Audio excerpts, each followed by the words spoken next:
Hey guys, it's Bonnie from Archer and Olive, and today we're going to be working with one of my favorite pins for doodling. It's called the Tombow Fudenosuke pin. So this pin has a hard tip and it also has the option of having a softer tip. I like the hard tip for doing like detailed work, but today we are going to be working with the soft tip. So let's go ahead and hop on over to my desktop and we'll get started. To start with, I'm using our Archer and Olive sketchbook. These books are just really great for the Fudenosuke pen because the paper is so thick and you're not going to have that ghosting on the other side.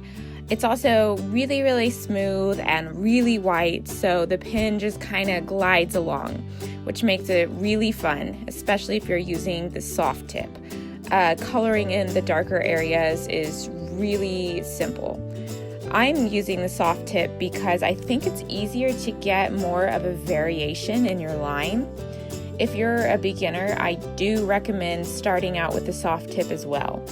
I've heard a lot of people say it's easier to use. And I'd say the main difference between the hard tip and the soft tip is the amount of pressure you have to apply to the pen to get a really thick line. The Fudenosuke can be a little tricky to use at first, but once you get the hang of it, you're not going to want to put it down. What I would suggest is to write with it for a few minutes before you actually get started on your art piece. Test out the range of line widths you can get with the Fudenosuke first, just so you know how hard you're going to have to press. So try drawing like the very thinnest of lines and then slowly graduate those into the thickest lines that you can draw. And that's going to give you a good feel for how hard you need to press to get the line you want before you actually get started on your art piece. And so because the variation in the stroke, a lot of people like to use the Fudenosuke pen for calligraphy and lettering, which it is like really great for, but it's also really good for drawing florals or any object where you need a lot of line variation. When you're using just a regular felt tip pen, your line's going to be one width. Because the Fudenosuke pen is like a brush marker, you get a lot of variation with just one stroke. So your drawing's going to go a lot quicker and it's going to look a lot smoother too. Now, of course, the harder you press down, the thicker your line's going to be, and the lighter you press, the thinner it's going to be. So when you're pressing down, I don't recommend pressing directly on that tip.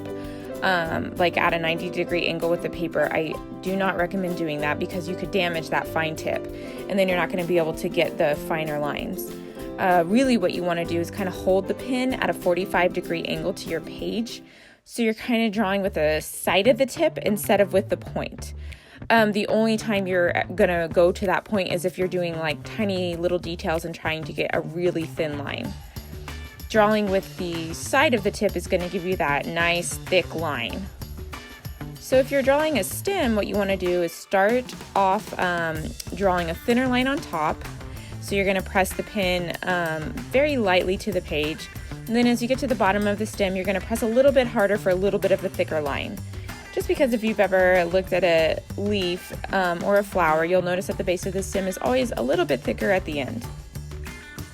And then when you're coloring in the dark areas, you can press down really hard just to cover more surface. It just makes the drawing process go a lot quicker. That's going to be all for our tutorial today. I highly recommend checking these pens out, and I'll drop a link to where you can purchase them in the comments below. If you have any questions, please don't hesitate to ask. I'd be happy to answer them. And then as always, if you like what you see, make sure you subscribe because I will be posting a new tutorial every week. And you can also follow us on Instagram. Our handle's in the comments below.